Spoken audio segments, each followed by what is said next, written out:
අනුමත කිරීමක් ලෙස අද දවසේ මේ උතුම් ධර්මානුශාසනාව පටිගත කරන්නේ ගිරිඋල්ල බෝයවලාන බෝධි රුක්කාරාම විහාරස්ථානයේ සිටයි.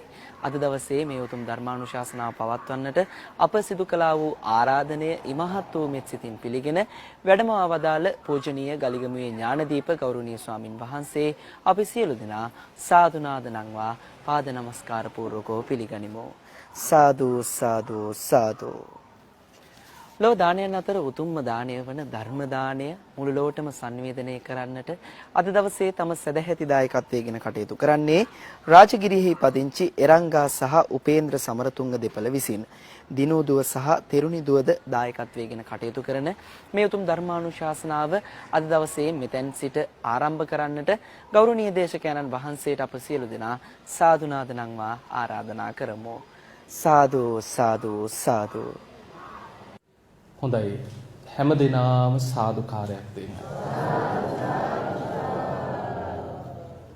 සමන්ත චක්කවාලේසු අත්‍රා ගච්ඡන්තු දේවතා සද්ධම්මං මුනි රාජස් සුනන්තු සග්ග මොක්ඛදං ධම්මසවන කාලෝ අයං භදංතා ධම්මසවන කාලෝ අයං භදංතා ධම්මසවන කාලෝ අයං භදංතා නමෝ තස්ස භගවතු වරහතු සම්මා සම්බුද්දස්ස නමෝ තස්ස භගවතු වරහතු සම්මා සම්බුද්දස්ස නමෝ තස්ස භගවතු වරහතු සම්මා සම්බුද්දස්ස.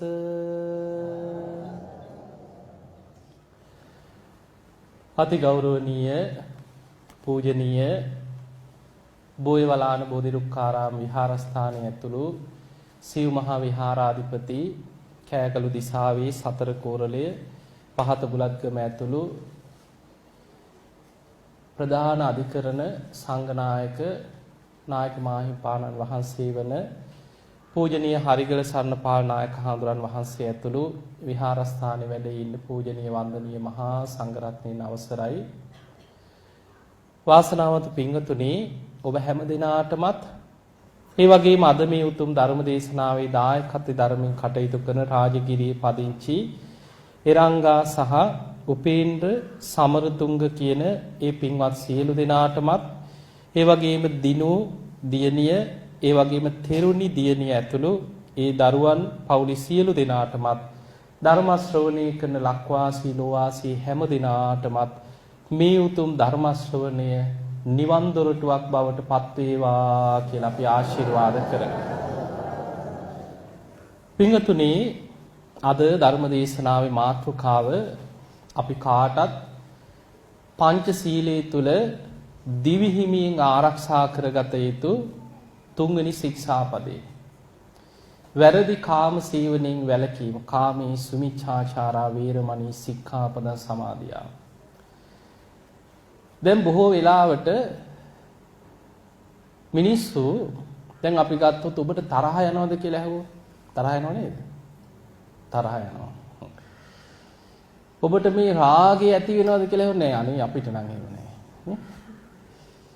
අපි මේ සංසාරේ ඉපදී යන්නේ රාග, ద్వේෂ, මෝහ කියන මෙන්න මේ භයානකම අකුසල් තුන නිසා. රාගයේ තරම් ගින්නක් නෑ කියනවා. බුදුරජාණන් වහන්සේ පෙන්නනවා රාගයේ තරම් ගින්නක්. ඒක ගින්නක් දැවෙනවා. රාගයේ නිසාම මිනිස්සු මුළු ජීවිතේම විනාශ කරගන්නවා. සමහරු ජීවිතාන්තයටම හිරේ දුක් විඳිනවා. මැරුම් කනවා. පිහියනුම් කනවා. පෞල් පිටින් විනාශ කරගන්නවා. ජීවිතේ සමාජයට මුහුණ දෙන්න බැරුව සමහරු සියදිවි හානි කරගන්නවා. රාගය නිසා මිනිස්සු පුදුමාකාර පීඩාවන්ට දුකට අනතුරු වලටපත් වෙනවා. ඒ නිසා බුදුරජාණන් වහන්සේ පෙන්නනවා මහණෙනි රාගය හා සමාන ගින්නක් නෑ කියලා. දැන් බලන්න මේ විපාක එනකොට බොහොම භයානකයි. ඉසිදාසියේ කතාව බහලා ඇති. ඉසිදාසි කියලා රහත් භික්ෂුණියක් හිටියා. මේ භික්ෂුණිය රහත් වෙන්න පෙර නගරේ හිටියේ බොහොම ධනවත්ම සිටුවරයට එකම දුවයි හිටියේ ලස්සන දුවක්. බොහෝ ධනයක් තියෙනවා. දැන් ධනවත් මේ සිටුවරයා දුව තරුණ වයසට සුදුසු වයසට එනකොට නගරේ ඉන්න තවත් ධනවත් සිටුවරයෙක්ගේ පුතේකට විවාහ කරලා දුන්නා. එතකොට දැන් විවාහ කෙරෙව්වා. දැන් දෙන්න බොහොම ආදරෙන් ටික දවසක් ජීවත් වෙනවා. මෙහිම ජීවත් වෙනකොට කිසිම හේතුවක් නැහැ. සාමියා දවසක් කියව මට නම් මෙයා එක්ක ඉන්න බෑ කියලා. දැන් අම්මලා එක්ක ඇවිල්ලා කියනවා මට මෙයා එක්ක ජීවත් වෙන්න බෑ. ගෙනාපු දිහාටම ගිහින් දෙන්න කියලා. ඊට පස්සේ දෙමව්පියෝ කිව්වා ඇයි පුතේ කොච්චර හොඳ කෙනෙක්ද? මොනතරම් ගුණ යහපත්ද? මොකක්ද මේ දුවගේ තියෙන වැරද්ද? වැරද්දක් නැහැ කියන්නේ. ඔන්න හේතුව. කිසිම වරදක් නැහැ. හැබැයි මට මෙයා එක්ක ඉන්න බෑ කියෝ. මට මෙයා පේන්න බෑ කියෝ. ගෙනාපු දිහාටම ගිහින් දෙන්නේ කියෝ. කිසිම චෝදනාවක් නැහැ, කිසිම වැරැද්දක් නැහැ. පුදුම ගෞරවයෙන් ස්වාමි භක්තියෙන් සලකනවා. හැබැයි ස්වාමියට ජීවත් වෙන්න හිතෙන්නේ නැහැ ඒකට. ගෙනහලා ගෙදරට බාර දීලා ගියා. දැන් පළවෙනි විවාහය අසාර්ථකයි. ඊට පස්සේ තාත්තා කල්පනා කරා අනේ අපිට මෙච්චර ධනයක් තියෙනවා මේ දරුවගේ ජීවිතේ විනාශ වෙනව නේද? අපි නැති වුණාට පස්සේ මේ ළමයාට යන ඉරණම මොකද්ද? කල්පනා කරලා දැන් ඉතින් අර වගේ පළවෙනි විවාහෙත් අසාර්ථකයි. ඊට පස්සේ ඒ තරම් ධනයක් නැති සාමාන්‍ය පවුලක තරුණයෙකුට විවාහ කරලා දුන්නා. සල්ලි තියෙන නිසා දෙවනි විවාහය කරලා දුන්නා. ඒ ස්වාමියා ටික දවසයි ගෙදරට ගෙනහලා දාලා ගියා. කිසිම හේතුවක් නැහැ. ඉතින් ඇහුව මොකක්ද මේ අපේ දුවගේ තියෙන වැරද්ද? කිසි වැරද්දක් නැහැ. මට මෙයා එක්ක ඉන්න බෑ කිව්වා. ඔන්න හේතුව. දෙවනි විවාහෙත් අසාර්ථකයි. දැන් විසිදාසිය ඇඬූ කඳුලින් මොකද්ද මගේ කරුමේ කිය දැන් දුක් විඳ ඉන්නවා. පාර දිහා බලාගෙන අඬා ඉන්නවා. දවසක් තාත්තා පාර දිහා බලාගෙන ඉන්නකොට දැක්කා හොඳ හැඩි දැඩි තරුණී පාරේ හිඟමන යනවා තැටියක් අරගෙන. ඊට පස්සේ ගිහිල්ලා පැත්තකට අන්න කල්පනා කරා දැන් කමක් නැහැ මොකෙක් හරි කමක් නැහැ අපිට සල්ලි තියෙනවනේ. දුවට කවුරු හරි ඉන්නේ පෑ කියලා අර තරුණියව පැත්තකට අඬ ගහගෙන ගිහිල්ලා ඇව පුතේ ඇයි උඹ හිඟා කන්නේ? කැමති නැද්ද ඇහුවා මේ දීපොළ ඔක්කොම අපේ කීවා. අර ඈතින් පේන සිටු මැදුර අපේ කීවා. ලස්සන දුවෙක් ඉන්නවා. විවාහ කරලා දෙන්නම් මේවා ඔක්කොම බලා හදාගෙන ඉඳපන් කීවා. හා මාමේ කිව්වා මිනිහට සුවිප්පයක් ඇදුනා වගේ නේ. කැමති වුණා එකපාරට. දැන් ඉතින් ගේන්න බෑනේ ගිහිල්ලා නාවලා අර හඩු ගඳ යවලා අලුත් ඇඳුම් දීලා දැන් ලස්සන තරුණයෙක් වගේ පෙනුමට හදලා ගත්තා. හදලා ඉක්කරගෙන ආවා. ඇවිල්ලා දුව ළඟට ඇවිල්ලා කිව්වා දුවේ අන්තිම වතාවට මේකට කැමති වියන් කිව්වා. මේ තරුණයා එක්ක විවාහ වෙලා ජීවත් වෙන්න කිව්වා. ආයි අපි ඉල්ලන්නේ නැහැ කිව්වා. බෑ බෑ කියලා කියද්දි දෙමව්පියන්ගේ බල කිරීම නිසාම කැමති වුණා. දැන් ඔන්න තුන්වෙනි විවාහය. විවාහ වෙලා ටික දවසයි අර තරුණයා ඇවිල්ලා කිව්වා මාමේ කෝ මගේ අර තැටිය. කෝ මගේ ඇඳුම් ටික. මෙයා එක්ක ජීවත් වෙනවට වැඩිය මට හොඳයි හිඟා කන එක කියලා අර ඔක්කොම සම්පත් දාලා පාරට බැහැලා ගියා. කිසිම හේතුවක් නැහැ. එදා ඉසිදාසේ කල්පනා කරා මං වගේ නම් අවාසනාවන්ත පව්කාරියක් නැතුව ඇති. මං නම් ජීවත් වෙන්නේ නැහැ. සියදිවි හානි කරගන්නවා කියලා උඩුමහලට නැගලා පහලට පනින්න හදනකොට පහලින් දැක්කේ නන්දා කියලා භික්ෂුණියක් පාරේ පින්ඩපාතේ වඩිනවා. කල්පනා කරා මැරෙනවට වඩා හොඳයි පැවිදි වෙනවා. දුවගෙන ගිහිල්ලා වැඳලා කිව්වා අනේ අපේ නිවසට වඩින්න කිව්වා. නිවසට වඩම්මලා දානි පූජා කරලා වැඳලා කිව්වා මට පැවිදි වෙන්න බැයිද පුළුවන් කිව්වා. දැන් දෙමව්පියන්ට කිව්වා මට පැවිදි වෙන්න ඕනේ මට මේ මොකුත් වැඩක් නැහැ කිව්වා. නැත්නම් මම මැරෙනවා කිව්වා. දෙමව්පියෝ කල්පනා කරා මැරෙනවට වැඩිය හොඳයි පැවිදි වෙන්නේ කොහේ හරි පේන්න හරි ඉන්නවනේ. අනේ නම් පැවිදි යන්තුයි කියලා පැවිදි කරා. ඉසිදාසි පැවිදි වෙන්නේ ওই විදිහට. පැවිදි වෙලා භාවනා කරා මාස කීපයක් ඇතුළත 이르දි බල සම්පන්න ත්‍රිවිද්‍යා ඇති රහත් භික්ෂුණියක් බවට පත් වෙනවා. ඉසිදාසි රහත් භික්ෂුණිය. දවසක් භාවනා කරනකොට තමන්ම ආපස්සට බැලුවා මොකක්ද මට මේ වෙච්ච කරුමේ? මම මෙච්චර හොඳට පතිවෘතාව ආරක්ෂා කරගෙන හිටියා. ස්වාමි භක්තියෙන් ස්වාමියාට සැලකුවා. මං කිසිම වැරැද්දක් කරලා නැතුව ඇයි මට මෙහෙම වුනේ කියලා භාවනා කරනකොට පුබ්බේ නිවාසානුස්සති ඥානෙ තියෙනවා. පෙර ජීවිත ආපස්සට බලාගෙන ගියා. පෙර ජීවිත බලාගෙන යනකොට ආත්ම 7කට පෙර පිරිමියෙක් රන් කරුවේ රත්තරන් බඩු නිර්මාණය කරපු ඒ කාලේ හොඳ ධනවත් ලස්සන තරුණේ ආත්ම 7කට කලින් ඒ තරුණ ජීවිතේ පුළුවන් තරම් සල්ලාලකමේ ගිහිල්ලා තරුණියන්ව හිතවත් කරගෙන අමාරුවේ දදා සල්ලාලකමීම ජීවත් වෙලා ඔන්න රැස් කරගත්ත භයානක මකුසල මරණින් මත්තේ ඔන්න බලන්න ආත්ම 7 නැහැටි ඉසිදාසී රහත් භික්ෂුණිය පුබ්බේ නිවාසානුස්සති ඥාණයෙන් දකින්නවා තමන්ගේ ජීවිතේ ආත්ම 7කට කලින් පිරිමි. වැරදි කාම සේවනයේ යෙදিলা රැස් කරගත් අකුසල විපාකයෙන් ඊළඟ ජීවිතේ නිරේ දුක් විඳලා බොහෝ කල් අපායේ කර්මෙ ගෙවලා ඊළඟට අපායෙන් චුත වෙලා ආවා වැඳිරියකගේ කුසක වඳුරු පැටියෙක් වෙලා ඉපදුන අපායෙන් උඩට ඇවිල්ලා. මේ වඳුරු පැටියා පුංචි කාලෙම වඳුරු රැළේ වඳුරෙක් පුරුෂ නිමිත්ත සූරල දැම්මා කියන. එතන පණුව ගහලා කුණු වෙලා මැරුණා. ඔන්න තිරිසන් ලෝකේ කාර්යය. දැන් වඳුරු පැටියා එතනම කුණු වෙලා පණුව ගහලා මැරුණා. මරණින් මත්තේ ඊළඟට ඉපදුනා වහු පැටියෙක් වෙලා එළදෙනකගේ කුසෙන් ඉපදුනා. ඔබ දන්න ඔය හරකුන්ගේ වැඩ ගන්නකොට කරාඹනව නේද? දන්නවන්නේ? මේ හරකගෙන් වැඩ ගන්න වහු පැටියාගේ කරාඹන්න ගිහිල්ලා එතන කුණු වුණා. තුවාල වෙලා කුණු වුණා. කුණු වෙලා පණුව ගහලා මැරුණා. මැරිලා ඊළඟ ආත්මේ ආයි ඉපදුනා බූරු දෙනකගේ කුසෙන් බූරු පැටියෙක් වෙලා. බූරුවන්ගෙනුත් වැඩ ගන්නවනේ. ඒ වැඩ ගන්නකොට ඒ සත්තුන්ගේ කරාඹනවා. කරාඹනවා කියන්නේ උෂණ තලනවා. කර්ම ඉතින් පෙර සසරේ කරපු කර්ම ගෙවන්නේ එහෙමයි. ඔය වැරදි කාමසේවීනේ ඊදුනහම ලැබෙන විපාක. කරාඹනකොට එතනම කුණු වෙලා පණුව ගැහුවා. පණුව ගහලා මැරුණා. දැන් තිරිසං ආත්ම 3. එතකොට බලන්න ආත්ම 7කට කලින් පිරිමියෙක් හැටියට කරපු අකුසලේ ඊළඟ ජීවිතේ නිරේට. ඊළඟ ජීවිතේ වඳුරු පැටියෙ. ඊළඟ ජීවිතේ වහු පැටියෙ. ඊළඟ ජීවිතේ බෝරු පැටියෙ. ඒ ආත්ම 3ේම තිරිසන් සත්වයා මැරෙන්නේ පුරුෂ නිමිත්ත කුණු වෙලා පණුව ගහලා. එහෙම මැරිලා ඊළඟට ආවා මනුස්ස ලෝකෙට. අන්න නිරේන් තිරිසන් ලෝකෙට ආවා. තිරිසන් ලෝකේ ආත්ම 3ක් දුක් විඳලා මනුස්ස ලෝකෙට එනවා. පිරිමියෙකුත් නෙමෙයි කාන්තාවකුත් නෙමෙයි නපුරුෂකේ. ඔන්න උපත.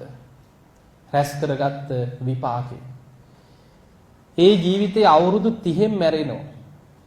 දුක් විඳලා මිනිස්සුන්ගෙන් බැනුම් අහලා නිඳා විඳලා ගුටි කාලා අන්ත දුක් විඳලා අවුරුදු 30න් මැරෙනවා. අවුරුදු 30න් මැරිලා ඊළඟ ජීවිතේ ඉපදුනා දුප්පත්ම දුප්පත් පවුලක කාන්තාවක්. ඒ ජීවිතේ දෙමව්පියෝ ණය වෙලා ණය ගෙවා ගන්න බැරුව ණයකාරයෝ හිලව්වට ඇදගෙන යන්නේ දුව. ගෙනහිල්ලා බැල මෙහෙවරකම් කරලා අන්ත දුක් විඳලා ඒ ජීවිතේ මැරෙනවා. මරණයටපත් වෙලා ඊළඟ ජීවිතේ තමයි ඉසිදාසි වෙලා ඉපදුනේ. ඔන්න 7 වෙනි ආත්මේ. ඉසිදාසි බොහොම ධනවත් පවුලක ලස්සන දරුවා. හැබැයි විවාහයක් හරියන්නේ අර පෙර සසරේ කරපු කර්ම විපාකේ පස්සෙන් එන හැටි.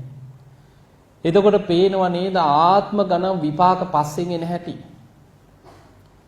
අකුසල් වලට වැටුනොත් රාගේ නැමැති ගින්නට අහු වුනොත් ඒකේ විපාක පස්සෙන් එනකොට පේනව නේද විදෝ යන්න ඕන හැටි. දැකලා නැද්ද සත්වයෝ පණුව ගහලා කුණු වෙලා ඉන්නේ?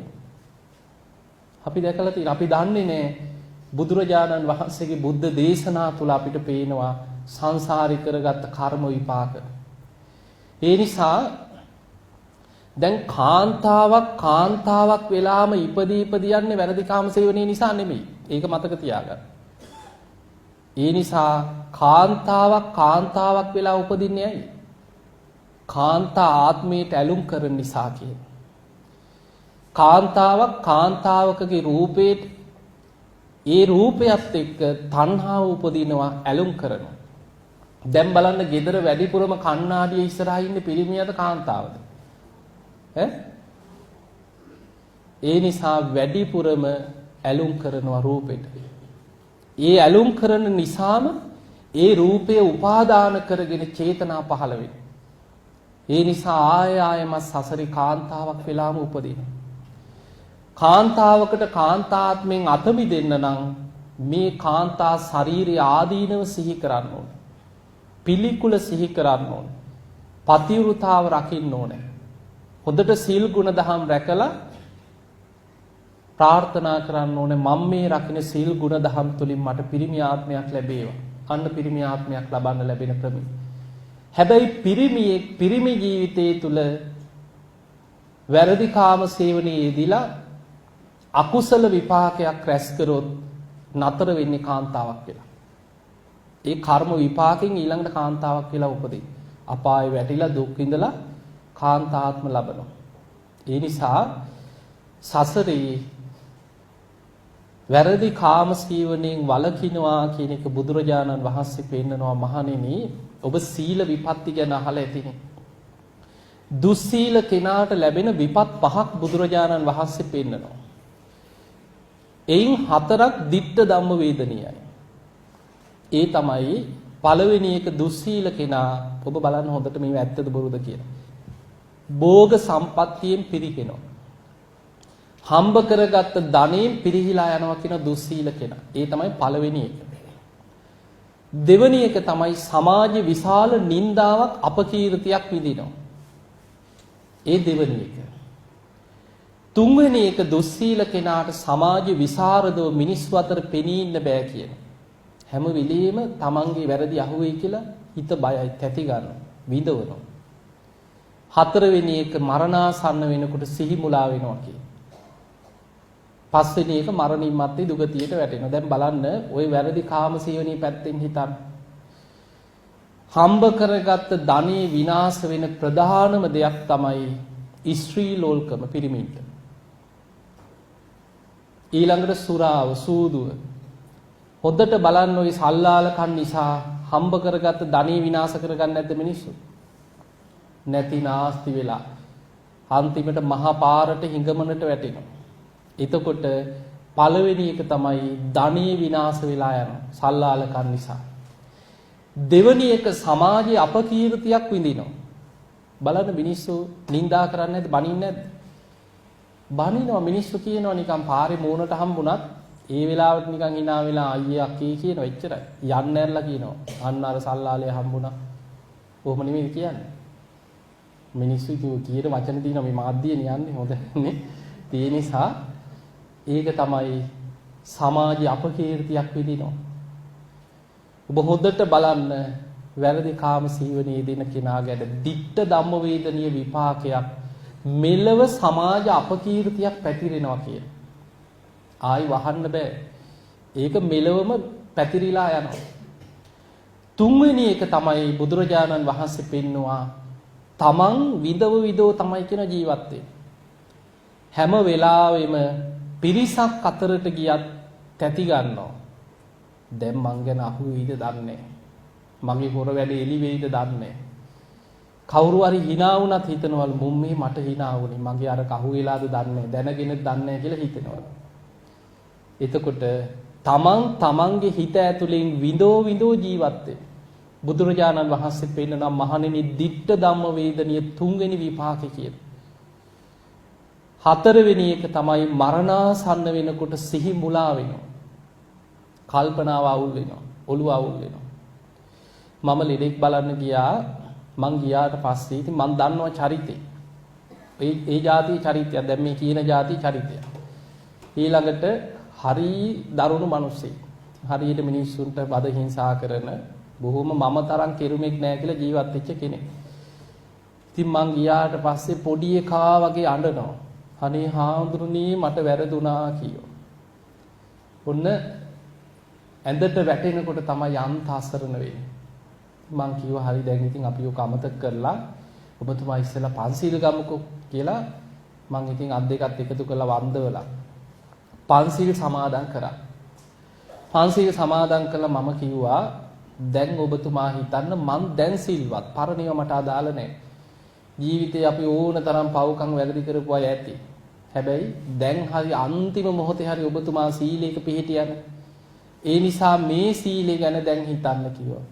අනේ හාමුදුරනේ මට මතක් වෙනවා ඒ වුණාට කිව්වා. මං කිව්වා දැන් ඉතින් ඔවා අමතක කරලා දැන් හිතන්න මතක් වෙනකොට හිතන්න කිව්වා. මං දැන් තෙරුවන් සරණ ගියා. මං දැන් සීල් සමාදන් වුණා. මම දැන් සිල්වත් කෙනෙක්. මම මේ ශික්ෂාපද ටික දැන් ඉඳන් රකින්නවා කියලා හිතන්න කිව්වා. අනේ හාමුදුරනේ මට ආයි පන්සිල් දෙන්න එහෙනම් කිව්වා. දැන් උන දෙවනි පාරට එහෙනම් කමන්නේ කියන්න කියලා දෙවනි පාර පන්සිල් දුන්නා. ඊට පස්සේ හාමුදුරුවන්ට මං කියන්නද දෙයක් කිව්වා. මං කිව්වා කමක් නැහැ කියන්න මට ටික වෙලාවක් අහගෙන ඉන්න පුළුවන් කියලා.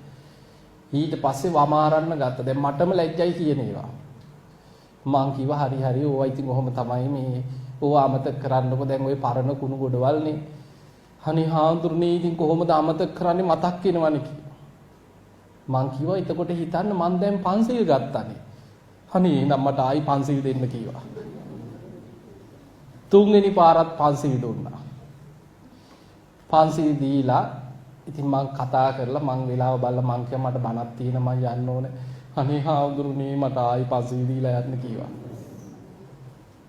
ඊළඟ වතාවෙත් පන්සිල් දීලා නැත්නම් තවත් පන්සිල් දීදී ඉන්න වෙනවා ඉක්මනට පැන ගත්තා ඉතින්. ඔන්න මරණ මංචකයේ හැටි. කරපු සල්ලාලකම් කරපු වැරදි දේවල් ඉතින් අඬා කිව්වා මේ වැරදි සල්ලාලකම් නිසාම එක ගෑනු කෙනෙක් වහබීලා මැරිලා. ඒක මතක් වෙන පේන්නේ නවලු ගෑනු යක්ෂණියෙක් වෙලා. එතකොට බලන්න කරපු අකුසල විපාක පස්සේ කින හැටි. ඒ නිසා පින්වතුනි ජීවිතේ තමන් රැස් කරගත් අකුසල් පස්සෙන් එන මේ හිතතරම් පහත් දෙයක්. රහතන් වහන්සේලාගේ ජීවිත කතා දිහා ගත්තාම තේරී ගාථා කියලා තියෙනවා. මේ තේර ගාථාවක එක රහතන් වහන්සේ නමක් උන්වහන්සේ කියනවා මම භාවනා කරන්න කියලා හිතාගෙන සොහොනකට ගියා කියන. දැන් මේ පැවිදි වුණේ නිවන් දකින්නනේ.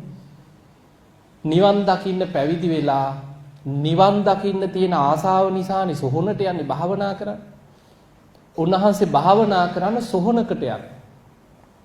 සොහොනට ගියාට පස්සේ සොහොනේ තියෙනවා අලුතින් ගෙනත් දාපු කාන්තා මලකුණා. මූණේ පණුව ගහලා. හැබැයි කාන්තා ශරීරය. මේ මලකුණ දැකලා මට රාගය ඇවිස්සුණා කියන. ඔන්න බලන්න තිරිසන් හිතේ හැටිනේ. එතකොට හිතන්න අර කුණු වෙච්ච පණුව ගහන මලකුණක් දැකලා රාගය ඇවිස්සෙනවා. හැබැයි ධර්මයේ දන්නෝ වීරිය වඩන භික්ෂුවක්. උන්වහන්සේ වෙලාවෙම ඒ සොහොනෙන් පැත්තකට ගිහිල්ලා ගහක් යට වාඩි වෙලා හිතනවා ඒ හිත ඒ තුච්ච හිත උඹ මාව අපාය යවන්නද මේ හදන්නේ කොච්චරනම් උඹ නිසා මං දුගතිය වැටිලා ඇද්ද പ്രേත ලෝකවල අපාය වල වැටිලා ඇද්ද මේ විදිහට තමන්ගෙම හිතට දිව උඩු තල්ලට තියලා තද කරගෙන දත් හපාගෙන තමන්ගේ හිතට තමන් ගරහා කරා කියන. ඒ විදිහට ගරහා කරලා පැත්තකට වෙලා භාවනා කරා උන්වහන්සේගේ හිතේ රාගය යටපත් වුණා. සීල සමාධි ප්‍රඥා වඩා ගත්තා. උන්වහන්සේට පුළුවන් වුණා කියනවා සියලු කෙලෙසුන්ගෙන් මිදිලා ඒ ආසනයේදීම රහත් වෙන්න. එතකොට තේර ගාථාවල උන්වහන්සේ උදානයක් හැටියට පෙන්නනවා උන්වහන්සේ රහත් වෙච්ච හැටි. එතකොට බලන්න මේ හිතේ ස්වභාවයේ සමහර වෙලාවට මලකුණකුත් ඇති. එහෙම නැද්ද විකෘති මිනිස්සු? එහෙම මිනිස්සු ඉන්නවා. ඒ නිසා අද අපි මෙහෙම බණ ඇහුවට හිතන්න සංසාරي සල්ලාලියෝ වෙලා හිටපොයි නැද්ද මේ අතර? ආයි නිකන් බොරුවට නිකන් අනේ අපි නම් එහෙම නෑ කියලා හිතන්න එපා. ඒක තමයි සංසාරේ හැටි. කොච්චර මැරුම් කාලයක්ද ඕවා නිසා. කොච්චර ගුටි කාලයක්ද සසරේ. කොච්චර හිරේ ගිහිල්ලා ඇත්තනේ. ඒ නිසා දැන් එච්චර සංසාරේ ඔය රාගය නිසා දුක් විඳ විඳ ආවත් ඇති වුණාද? නෑ. අවසානයක් නෑ. ඒ රාගී නැමැති ගින්නෙන් දැවි දැවි විනාශ වෙවි පිච්චි පිච්චි යනවා. සමහර රාගික සිතුවිලි තියෙනවා ditta ධම්ම වේදනියෝ මෙලොවම විපාක දෙනවා. ආයි මේ ජීවිතේම කැරකිලා එනවා සමහරේ. දැන් ඔබ දන්නවා ඇති ඔබ අහලා ඇති අර උප්පලවන්නාව නන්ද කියලා තරුණේ උප්පලවන්නා රහත් භික්ෂුණියට සල්ලාලකමක් කරානේ. ඒ සල්ලාල වැඩේ කරලා පොළොවට අඩිය තියනකොටම පොළොව පලාගෙනම අපායට වැටුණා. ඒ මොහොතේම විපාක දෙන අකුසල් තියෙන. ඒ වගේ මහා කච්චාන කියන මහරහතන් වහන්සේ රත්තරන් පාට ශරීරයක් තිබ්බේ කියන. මේ පහත් හිතේ ස්වභාවය තේරුම් ගන්න ඔබට මේවා කියන්නේ. මහා කච්චාන මහරහතන් වහන්සේගේ ශරීරය රත්තරන් පාටයි ලස්සන ශරීරයක් තිබුණේ. උන්වහන්සේ රහතන් වහන්සේ කෙනෙක්. දවසක් උන්වහන්සේ උදේ පාන්දර එලි මහනට ඇවිල්ලා පිණ්ඩපාතේ ගිහිල්ලා ඇවිල්ලා ලැබිච්ච දානෙ ටික වළඳලා එතන පොකුණක් තියෙනවා. මේ පොකුණෙන් චුට්ටක් සිවුර ගලවලා පොඩ්ඩක් වතුරින් ඇඟපත පොඩ්ඩක් තෙමා ගත්තා. ඒ තෙමාගෙන උන්වහන්සේ ගොඩට වඩිනකොට එතනින් යනවා සිටුවරේ. අර වගේ සල්ලාල සිටුවරයෙක් යනවා. සිටුවරයා දැක්කා මේ රහතන් වහන්සේගේ මේ රත්තරන් පාට ලස්සන ශරීරය. දැක්ක ගමන් පහස් සිතුවිල්ලක් ඇති වුණා. ඒ දේශනාවේ තියෙන වචනේම මම කියන්නම්. මේ සිටුවරයට ඇති වුණා මේ හාමුදුරුව මගේ ගෑණි වුණා නම් කියලා හිතුණා. ඔන්න බලන්න හිතේ සිතුවිල්ල. හිතනකොටම මොකද වුනේ? පුරුෂ නිමිත්ත නැති වුණා. ඒ සැනින් ලිංග විපර්යාසයක් වෙලා කාන්තාවක් බවට පත් වුණා. දැන් සිටුවරයට ගෙදර යා ගන්න විදිහක් නැහැ. පුදුම ලැජ්ජාවක් ඇති වුණා. තමන්ගේ දැන් කොහොම නැද්ද හිතන සමාජය ඔබ අහන්නේ නැද්ද? ටික කාලයක් ඉඳලා සමහර පිරිමි ගෑනු වෙන අය නැද්ද? ඉන්නවා. අර පහස් සිතුවිල්ලත් එක්ක ඒ මොහොතේම විකෘති වුණා. ඒ මොහොතේම ශරීර විකෘති වෙලා කාන්තාවක් බවට පත් වුණා. දැන් සිටුවරයක් ඉවරයි ඔක්කොම ඉවරයි ලැජ්ජාවේ බෑ. අර කරත්තෙන් බැහැලා පැනලා දිවුවා වෙන පළාතකට. එතකොට අපිට පේනවා මේ වගේ හිතේ එන දැන් හිතන්න සිතුවිල්ලකට එහෙම ditta ධම්ම වේදනීය දඬුවමක් ලැබුණා නම් ක්‍රියාවේ විපාක කොහොම එනවද සංසාරේ? ඒ නිසා මතක තියාගන්න මේ සසරේ අපි ඉපදී යන්නේ මේ භයානක අකුසල් වලින් බේරෙන්න බැරි වීම නිසා. අපි සසරේ නිරේට වැටුණා නම් තිරිසන් අපාය දුක් විඳා නම් പ്രേත අපාය වැටුණා නම් අන්ත දුක් විඳ ආවා නම් මොකක්ද ප්‍රධානම හේතු ටික? රාග, ద్వේෂ, මෝහ. මේ හිත අභ්‍යන්තරයේ තියෙන රාගය, ద్వේෂය, මෝහය මේවා අලු යට ගිනි පොකුරු වගේ තියෙනවා. හොයන්නවත් පුළුවන්ද හිතේ තියෙනවා කියලා? බනහන වෙලාවට තේරෙන්නේවත් නැහැ. කොහෙද තියෙන්නේ කියලාවත් හොයන්න බෑ. හැබැයි සුබ නිමිත්තත් එක්ක රාග සහිත අරමුණක් ඇස ගැටෙනකොටම අලු යට තියෙන ගිනි පොකුරු මතුවෙනවා වගේ මතුවෙලා ඉන්නේ නැද්ද? මතුවෙනවා. ඒ නිසා බුදුරජාණන් වහන්සේ පෙන්නනවා දැන් මේ වැරදි කාම සේවනයෙන් වළකිනවා කියලා කියන්නේ විවාහ වෙන්න පෙර කුමර බඹසර කුමරි බඹසර කියලා ධර්මයේ විස්තර කරන බ්‍රහ්මචාරී ජීවිතයක් ගත කරන්න ඕනේ විවාහ වෙනකම්. එතකොට ඒක බ්‍රහ්මචාරී විවාහ ජීවිතයකටපත් වෙනකම් ගිහි ශ්‍රාවකෙක් බ්‍රහ්මචාරී ජීවිතයක් ගත කරනවා. විවාහ වුණාට පස්සේ තමන්ට ස්වාමියෙක් ඉන්නවා නීත්‍යානුකූල විවාහක ස්වාමියෙක් ඉන්නවා බිරිඳකට. ඒ බිරිඳට නීත්‍යානුකූල ස්වාමියෙක් ඉන්නවා ස්වාමියාට බිරිඳක් ඉන්නවා.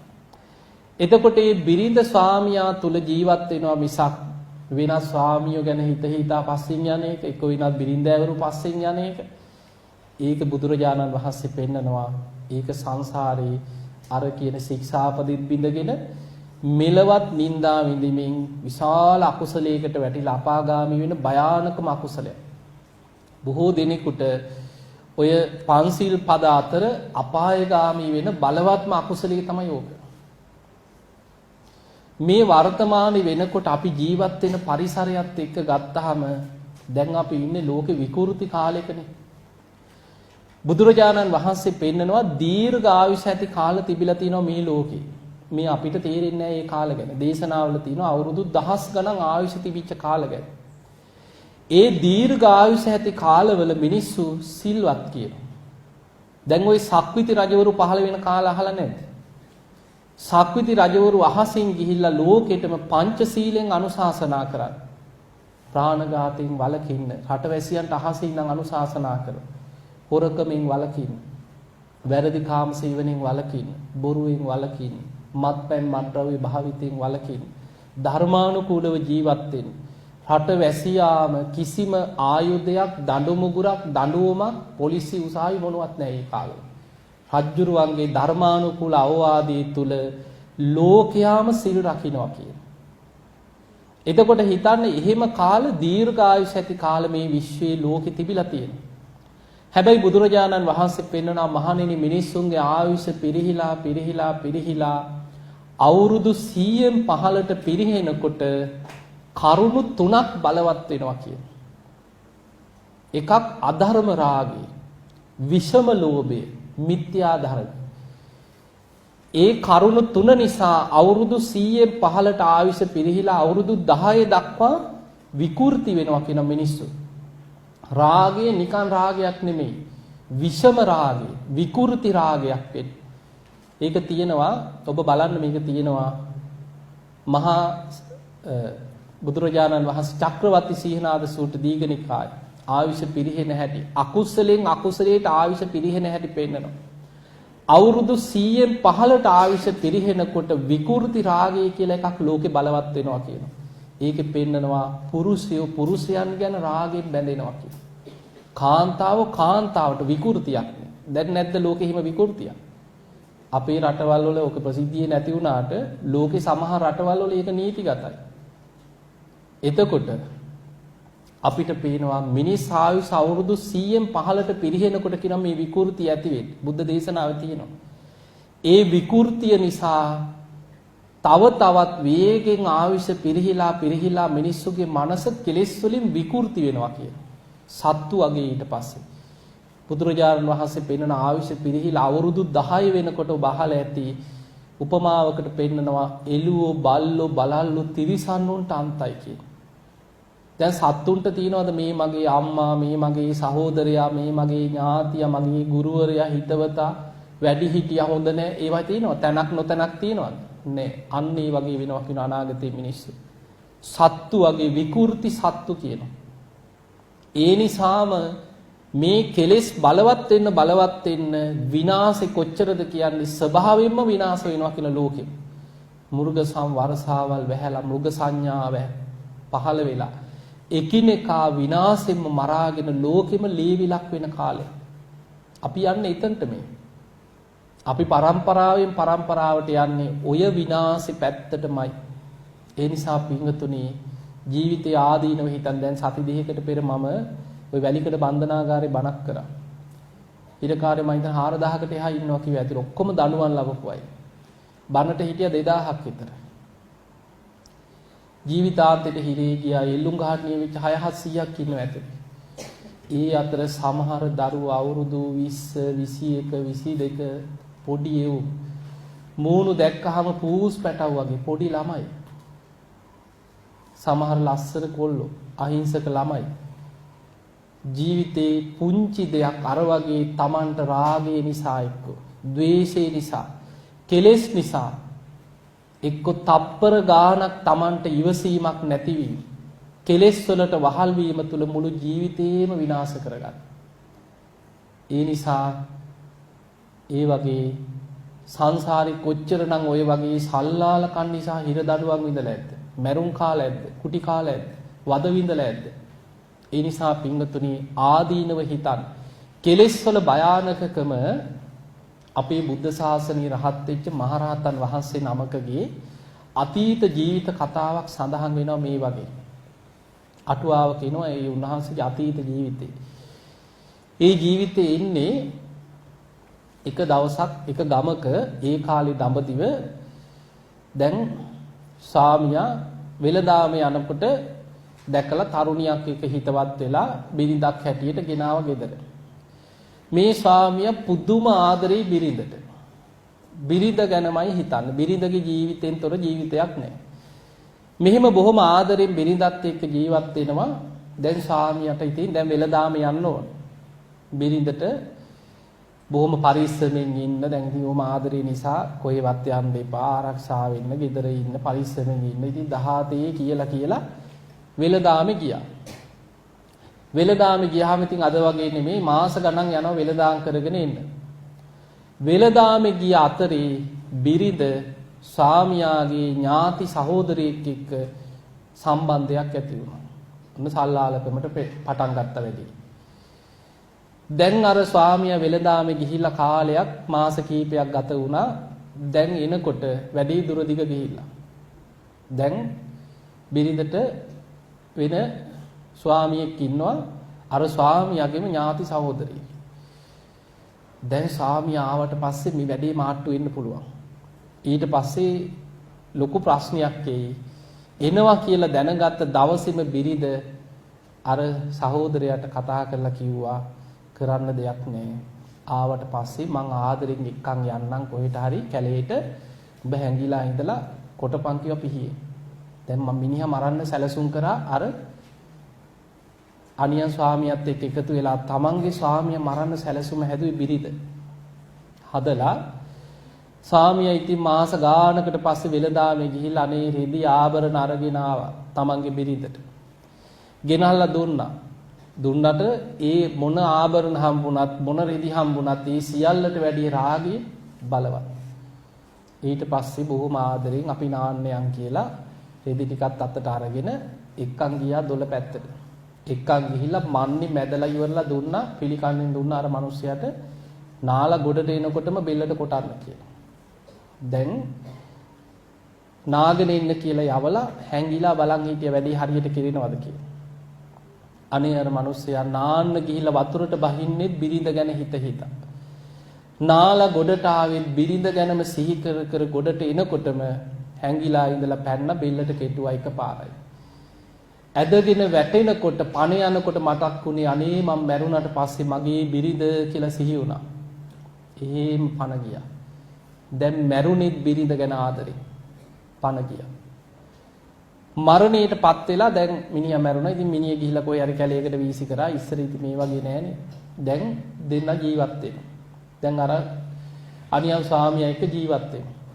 මෙහෙම ටික කාලයක් යනකොට ගැරන්ඩියෙක් එනවා ගෙදර. අර බිරිඳගෙම රෙදි වල එක්කෝ. රෙදි තියෙනවා නම් ඒතන. යන පස්සේ බිරිඳගේ පස්සෙන් එනවා ගැරන්ඩි. දැන් බයක් ඇති වුණා මේ අරයද දන්නේ. හිතේටවනේ කොහොමනේ සමහරුන් බයක් ඇති වුණා. ඇයි මෝ යන පස්සෙන් එනවා මේ බලාගෙන ඉන්නවා. කරදරයක් කරන්නේ නැහැ. රෙදි ටිකක් තියෙනවා නම් ඒ රෙදි වල එතිලා ඉන්නවා. පස්සේ දර කඩන්න යනකොට දැන් පස්සෙන් යනකොට ඌ පස්සෙන්ම එනවා පේන්නම ඉන්නවා. එහෙම කැලේට එක්කන් ගෙනහිල්ලා ගහලා අර ගැරණියව මැරුවා. ඔන්න දෙවනි පාරත් මැරුම් කෑවා. ටික දවසක් යනකොට බලු පැටියෙක් වෙලා එනවා. ඇඟේ දැවටෙනවා, ඇඟ වටේ පෙරලෙනවා, සෙල්ලම් කරනවා. කොච්චර ගහලා පැනුවත් මූ යන්නේ. දැන් මේ බලු පැටියා පස්සෙම කැරකි එනවා. ටික දවසක් යනකොට හිතුණා මේ යාමද දන්නේ. තණ්හා විස භාවය. අර බලු පැටියවත් මරනවා. කැලීට දර කඩන්න වගේ යනකොට මූ පස්සෙන්මයි. ගහලා මැරුවා. දැන් තුන්වෙනි වතාවෙත් මැරුම් කෑවා. ඊළඟ වතාවේ මේ බිරිඳගෙම කුසේ බලන්න ඇලීමේ තියෙන භයානකකම දරුවෙක් වෙලා පිළිසිඳ ගත්තා. බිරිඳගේ කුසේ පිළිසිඳ ගත්ත දරුවෙක් වෙලා. ළමයා හැබැයි ඉපදුනාට පස්සේ අම්මා කිරි දෙන්න ලං වෙනකොට යටිගිරියෙන් කෑ ගහනවා කිරි බොන්නේ. අම්මා ළඟට එනකොට දරුවට බයක් ඇති වෙනවා මාව මරයි කියලා මරණ බයක් ඇති වෙනවා. අර සසර බිය උපදිනවා දැන්. අම්මගෙන් කිරි බීවේ නැහැ. අම්මා බඩා ගන්න එනකොට කෑ ගහනවා නේ. අන්තිමට නෑදෑයෝ ගිහිල්ලා හදාගත්ත ඥාති ගෙදරක හැදුනා. අවුරුදු 7ක් වගේ වයසේ එනකොට ආරංචි වුණා ගමට බුදුරජාණන් වහන්සේ සංඝ පිරිස පිරිවරාගෙන චාරිකාවේ වඩින්. අවුරුදු 7යි පොඩි එකා. එදා ගිහිල්ලා බණ ඇහුවා. බණ අහලා අවසන් වෙනකොට ධර්මයේ වැටහුණා. පැවිදි වුණා. පැවිදි වෙලා ටික කාලයක් භාවනා කරලා රහත් වෙනවා. මේ මහරහතන් වහන්සේගේ ජීවිත කතාව තමයි ඔය. එතකොට බලන්න උන්වහන්සේ රහත් වුණාට උන්වහන්සේගේ ජීවිතයේ ආත්ම කීපයක් විඳපු දුක් ටික ඔය. එතකොට බලන්න මේ සංසාරේ මේ වගේ වැරදි කාම සීවනී නිසා කොච්චරනම් සසරි දුක් විඳ විපාක විඳ යන අය ඉන්නවද? ඒ නිසා ආදීනව සිහි කරන්න.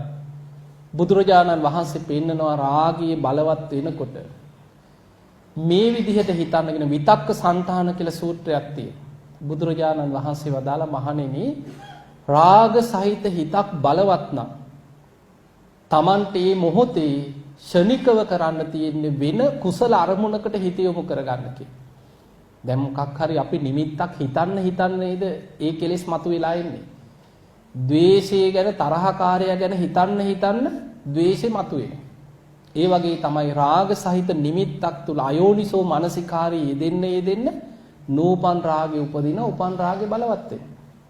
ඒ නිසා රාග සහිත නිමිත්තක් හිතන්නේ නැතුව ඒ දේවල් සිහි කරන්නේ නැතුව වෙන කුසල අරමුණකට හිත ගන්න කියනවා. ඒක ඒ වෙලේ අමතක වෙන මොකක් හරි වැඩක් කරනවා. ඒ වගේ පළවෙනි එක සරලම දේ තමයි ඒ කෙලෙස් සහිත අරමුණ හිතෙන් බැහැර වෙන විදිහට කුසල අරමුණකට හිත ගන්න කියනවා. හැබැයි සමහර වෙලාවට රාගය බලවත් වුණාට පස්සේ වෙන මොන දෙයකටවත් හිත යොමු කරගන්න බැරි වෙනවා. ඒකම බලවත් වෙනවා. බුදුරජාන් වහන්සේ වදාළ මහණෙනි එතකොට ආදීනව සිහි කරන්න ගන්න කියන. ඔන්න දෙවණියට අපිට කරන්න තියෙන දේ තමයි ආදීනව මෙනෙහි කරන. මේ රාගය නිසා කොච්චර මන් නිරේ වැටිලා ඇද්ද? රාගය නිසා කොච්චර මන් තිරිසන් අපායේ දුක් විඳලා ඇද්ද? රාගය නිසා කොච්චර പ്രേත ලෝකවල දුක් විඳලා ඇද්ද? කොච්චර මං හිරේ විලංගුවේ වැටලා ඇද්ද? සසරේ ගුටි කාලා ඇද්ද? මැරුම් කාලා ඇද්ද? හිතනවා මෙනෙහි කරනවා. ආදීනව සිහි කරනකොට රාගය යටපත් කරන්න පුළුවන් කියලා. ඒ දෙවනි එක. හැබැයි බුදුරජාණන් වහන්සේ පෙන්නා මහණෙනි සමහරුන්ට රාගය බලවත් වුණාට පස්සේ ආදීනවේ වැහිලා යනවා කියන. ආදීනව වැහෙනවා. ඒ තරම් රාගය බලවත් කියන.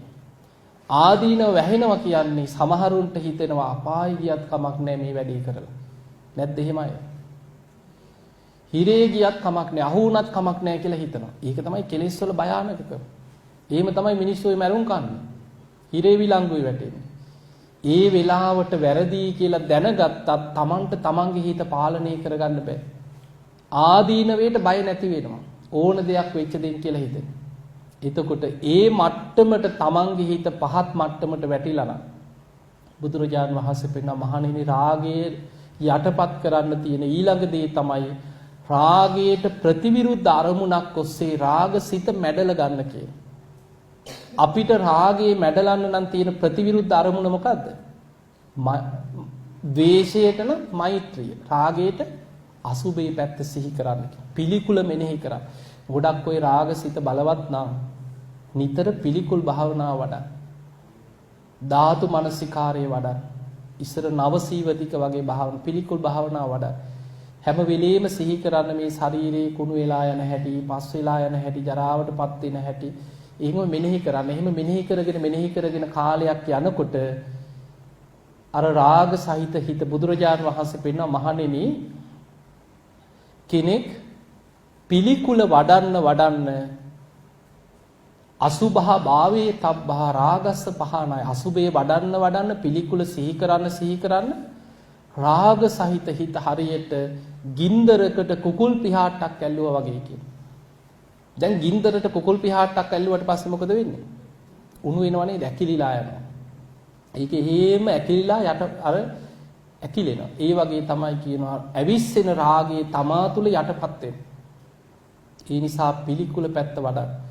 රාගයේ බලවත් නම් පිළිකුල වඩන්න. එහෙමත් අමාරුම නම් ඒ මොහොතට ශනිකව අර මහරහතන් වහන්සේ කරේ. ඒ වගේ බුදුරජාණන් වහන්සේ මේක තියෙන විතක්ක සන්තාන සූත්‍රය. දිව උඩුතල්ලට තියලා තද කරගෙන දත් හපාගෙන හරි තමන්ගේ රාග හිතට තමන්ම ගරහ කරන්න කියන. තමන්ගේ හිතට තමන් බැන ගන්න කියනවා. ඒ හිත ඔබ මාව අපායට ගෙනියන්නද මේ හදන්නේ? ඔබ මාව දුගතිය ගෙනියන්නද මේ හදන්නේ? ඒ පහත් හිත කියලා තමන්ගෙම හිතට තමන් දත් මිටි කාගෙන තමන්ම බැන ගන්න කියන. එතකොට කුළු හරකෙක් මෙල්ල වෙනවා වගේ තමන්ගේ ඇවිස්සෙන හිත තමන්ට මෙල්ල කරගන්න පුළුවන් කියන. එතකොට බලන්න බුදුරජාණන් වහන්සේ අපිට මේ තරම් උපමා වලින් පෙන්නන්නේ ඒකයි. ඒ ඇරෙන්න දේශනාවල පෙන්වන මහණෙනි වැරදි කාම සීවනයේට පුරුදු වෙච්ච ඒ වගේ අකුසල් වලට පෙළඹිච්ච අය උපෝපං ආත්ම භාවවල සතර අපායේ වැටිලා සුගතියකට ආවත් සමහරු නපුරුෂකයෝ වෙලා උපදිනවා කියනවා. ඊළඟට ඒ ආශ්‍රිත රෝග පීඩාවලටපත් වෙනවා. දැන් බලන්න සමහරු කොච්චර ඉන්නවදනේ? කුණු වෙලා තුවාල දාලා ඇවිද ගන්න බෑ. අඩු ගානේ කලිසමක්වත් ඇඳ ගන්න බෑ සමහරුන්ට කුණු වෙලා. කොච්චර ජීවිතේ දුක් විඳිනවද? ඒ නිසා ඒවා සංසාරේ රැස් කරගත්ත කර්ම විපාක පස්සෙන් එන හැටි. ඊළඟට හැමේ රෝග හැදෙනවා කියන. දැන් ওই හිත ඇදෙන්නේ ඒවටනේ. රූපේට හැමට ඕවටනේ අහුවෙන්නේ නේ. හැමේ රෝග දද කුෂ්ඨ හොරි ඒ වගේ හැමේ රෝග සසරේ හැදෙන්න හේතු වෙනවා කියන. ඒ නිසා මේවා විපාක සංසාරේ දිගට එනකොට කල්ප ගණන් ඔය විපාක අරගෙන යන්න වෙනවා. ඒ නිසා පින්වතුනි භාවනා කරන්න, හිත වඩන්න, අසුබේ වඩන්න, පිළිකුල සිහි කරන්න, පන්සිල් ටික රකින්න. අඩු ගානේ සුගතියක හරි යන්න නම් පන්සිල් තියෙන්න ඕන. පොයේ දවසට බුදුරජාණන් වහන්සේගේ ශ්‍රාවකයෝ වැරදි කාම සීවරින් වැළකීලා විතරක් නතර වුණේ නැහැ. පොයේ දවස් වලට මොකද කරේ? බ්‍රහ්මචාරී වුණා. සම්පූර්ණයෙන්ම බ්‍රහ්මචාරී ජීවිත ගත කරා. ඒ නිසා එහෙම ಗುಣධර්ම පුරන්න. එහෙම ಗುಣධර්ම පුරන ධර්මයේ දියුණු කරන සමහර මේ වර්තමානයේ තරුණ දරුවෝ ඉන්නවා හරිම පුදුමයි අපිට හිතා ගන්න බැරි ගුණයහපත් දරුවෝ ඉන්නවා. මේ ළඟදී මේ අලුත විවාහ වෙච්ච තරුණ දුවෙකුයි පුතෙකුයි ආව මේ ඊයේ පෙරේදා හොඳ ලස්සන දරුවෝ දෙන්නේ. තරුණේ විවාහ වෙලා තරුණ කාලේ. විවාහ වෙලා තාම මාස කිහිපයක්. ඒ අය ඇවිල්ලා කියනවා හාමුදුරනේ අපි දැන් මේ විවාහ වෙලා අවුරුද්දක්ද කොහෙද කිව්වා මාස 3ක් එක දිගට බ්‍රහ්මචාරීව අපි ප්‍රතිපක්තියක් පිරුවා කිව්වා. එක ගෙදර. බ්‍රහ්මචාරියෝ මාස 3ක් ඉඳලා අපි රුවන්වැලි සෑය ළඟයි ශ්‍රී මහා බෝධිය ළඟයි ගිහිලා අපි දෙන්නම භාවනා කරලා සත්‍යක්‍රියාවක් කරා කීවා. බුද්ධ ශාසනය බේරගන්න පින් ඇති දෙවිවරු මනුස්ස ලෝකයට වඩින්න මගේ කුසේ පිළිසිඳ ගන්න කියලා පිරිමි දරුවේ ශාසනය පැවිදි කරා. දෙන්නගේ ප්‍රාර්ථනාව ඒක.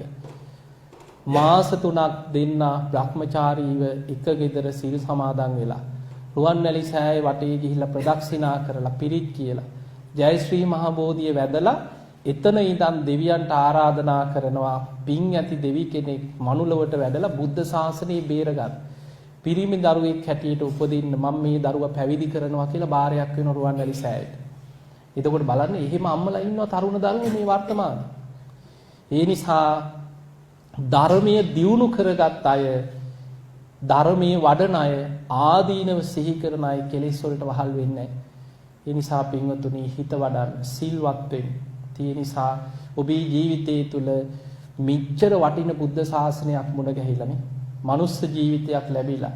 අද පැය 24ම බණ අහන්න ලැබිලා. මෙච්චර පින් කරගන්න ලැබිලා මේ රාගයක් නිසා කෙලෙස් නිසා පන්සිල් ටිකවත් රැක ගන්න බැරුව අපායකට වැටුණොත් ආයේ කාගේ පිහිටද? ඒ නිසා ධර්මයේ දියුණු කරන්න වීරිය වඩන්න.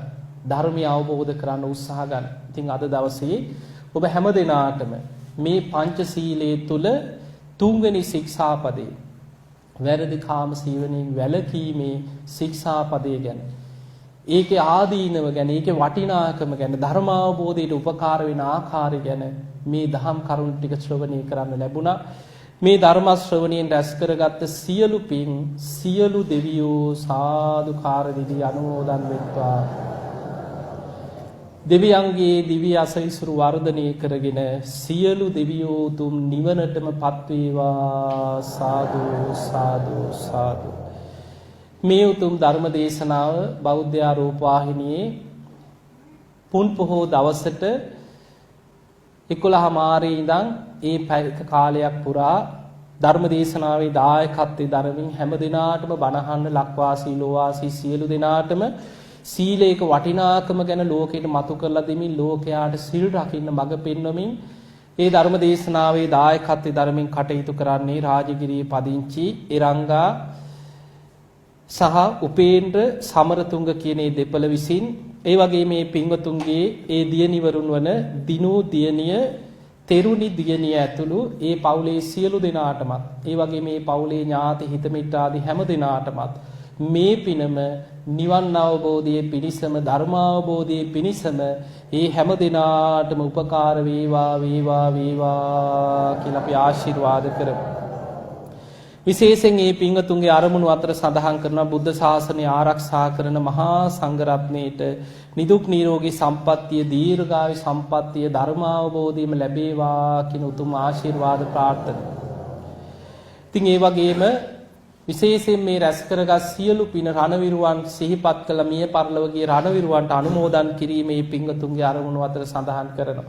ඉතින් එහෙමනම් අද අපි නිදහසේ බණ ටිකක් හරි අහන්නේ මේ රණවිරුවන් නිසා. ඉතින් ඒ නිසා මිය පරලොවගේ මේ රට නිදහස් කරගන්න ජීවිත කැප කරපු ඒ මිය පරලොවගේ ත්‍රිවිධ හමුදාවේ රණවිරුවන් සාදුකාර දිදී මේ පින් අනුමෝදන් වෙත්වා. ඒ අයගේ පරලොව ජීවිත සැපවත් වේවා සුවපත් වේවා සසර දුකින් අත මිදේවා කියලා සාදු කියලා පින් දෙන්න. ඔබ හැම දෙනා නමින් මිය පරලොව ගිය ඥාතීන් ඒ වගේම ඒ රංගා මහත්මිය නමින් සංසාරගත මිය පරලොව ගිය සියලු ඥාතීන් ඒ වගේම උපේන්ද්‍ර මහත්මයා නමින් සංසාරගත මිය පරලොව ගිය පවුලේ සියලුම වර්ග පරම්පරාගත ඥාතීන් බණහන ඔබ හැම දෙනා නමින් මිය පරලොව ගිය සංසාරගත ඥාතීන් සාදුකාර දිදී මේ පින් අනුමෝදන් වෙත්වා. ඒ අයගේ පරලොව ජීවිත සැපවත් වේවා සුවපත් වේවා සසර දුකින් අත මිදේවා කියලා සාදු කියලා පින්. ඒ වගේම පන්සිල් පද ආරක්ෂා කරමින් ධර්මානුකූල සමාජයක් බිහි කිරීමේ අරමුණ ඇතුව තමයි මේ ධර්ම දේශනා මාලාව ශික්ෂාපද ඇසුරින් මේ සිදු කරන්නට දායකත්වයේ ධර්මින් මේ පින්වතුන් කටයුතු කරන්න. ඉතින් මේ ධර්ම ශ්‍රවණයෙන් රැස් කරගත්ත පිනත් ධර්ම දානමේ පිනත් රාජගිරියේ පදිංචි රංගා සමරතුංග මහත්මිය උපේන්ද්‍ර සමරතුංග මහත්මයා ඇතුළු ඒ දියණිවරු ඇතුළු පවුලේ හැම දෙනාටමත් ඒ ඥාති හිත මිත්‍රාදී සියලු දෙනාටමත් ඔබ හැම දිනාටමත් උතුම් ධර්මාවබෝධයේ පිණිසම මේ සියලු පින උපකාර වේවා. සියලු දෙවියන්ගේ පිහිට රැකවරණේ සැලසේවා. තුනුරුවන්ගේ අනන්ත ආශිර්වාද රැකවරණ සැලසේවා. හැම දිනාටම උතුම් ධර්මාවබෝධයේ පිණිසම මේ පින උපකාර වේවා වේවා කියලා අපි ආශිර්වාද කරමු. ඒ වගේම බෞද්ධ නාලිකාවේ නිර්මාතෘ අපවත් වේවා දාලා අතිපූජනීය දරණාගම කුසල ධම්මනායක මාහිමිපාණන් වහන්සේටත් ප්‍රාර්ථනීය බෝධියකින් උතුම් නිවන් අවබෝධයටම මේ පින උපකාර වේවා කියලා සාදු කියලා පින්න. හොඳයි ඔබ හැම දිනම වන්දනා කරගන්න. අභිවාදන සීලිස්ස නිච්ඡං වද්ධා ප්‍රචායිනෝ චත්තාරෝ ධම්මා වඩ්ඩಂತಿ ආයුවන්නෝ සුඛං බලං ආයුරාෝග්‍ය සම්පatti සග්ග සම්පatti මේවච අතෝ නිබ්බාන සම්පatti මිනාති සමිජ්ජතු. හැම දිනම නිදුක් වේවා නිරෝගී වේවා සුවපත් වේවා සුවපත් වේවා සුවපත් වේවා. හැම දිනාටම තෙරුවන් සරණයි.